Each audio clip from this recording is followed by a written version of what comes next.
নমস্কার বন্ধুরা, আজকে আপনাদের সাথে আলোচনা করব রাহু এবং কেতুর জাতক, তাদের ব্যবহার, তাদের শারীরিক আকৃতি কেমন হয়। রাহু রাহু হচ্ছে অর্থাৎ ড্রাগন হেড। আমরা সবাই জানি, ছোট বিস্তর কিছু জানি যে রাহু মাথা আছে কিন্তু শরীর নেই।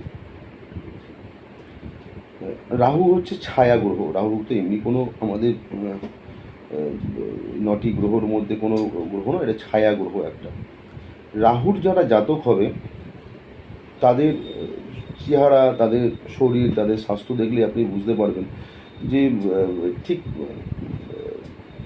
মানে সুখকর নয়, বা কেমন যেন একটা, তারা খুব রোগা হবে, তাদের মুখে অনেক ব্রণর দাগ থাকবে, তারা কালো হবে, শরীরটা চিপচিপে থাকবে, চুল একদম মানে পিচের মতো কালো থাকবে তাদের চুল, আকৃতি থাকবে একটা সেই মানে একটা কেমন যেন একটা সেই চণ্ডাল, একটা দস্যু টাইপের একটা চেহারা, তাদের চোখ, তাদের চালচলন, তাদের ব্যবহার কোনোটাই আপনাদের আমাদের এই পারিবারিক বা আমাদের সামাজিক সামঞ্জস্যপূর্ণ শরীর, সামঞ্জস্যপূর্ণ চেহারা, ব্যবহার কিছু থাকবে না। কিন্তু এদের কথাবার্তা আপনি শুনলে কিন্তু আবার খুব ভদ্র মতো লাগবে।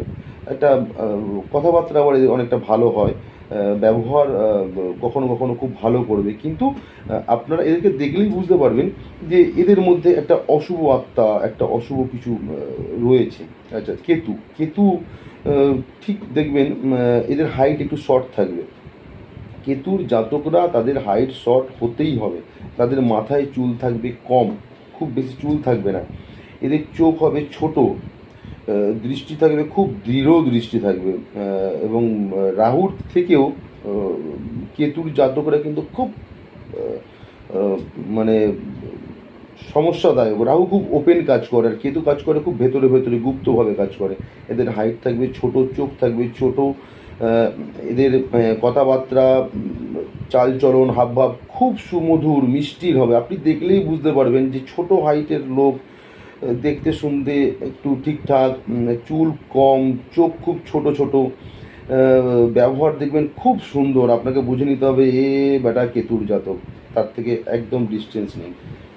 খুব সমস্যাদায়ক, কিন্তু এরা যখনই আপনার সাথে মেলামেশা করবেন দেখবেন যে ওর ভালো হচ্ছে আর আপনার তত খারাপ হওয়া শুরু হয়েছে। কেতুর জাতক লুকিয়ে লুকিয়ে কাজ করে, গুপ্তভাবে কাজ করে। এদের শত্রুতা আপনি বুঝতে পারবেন না, বন্ধুর থেকেও সুন্দর এদের শত্রুতা। তাই খুব সাবধান এই দুটো জাতকের থেকে।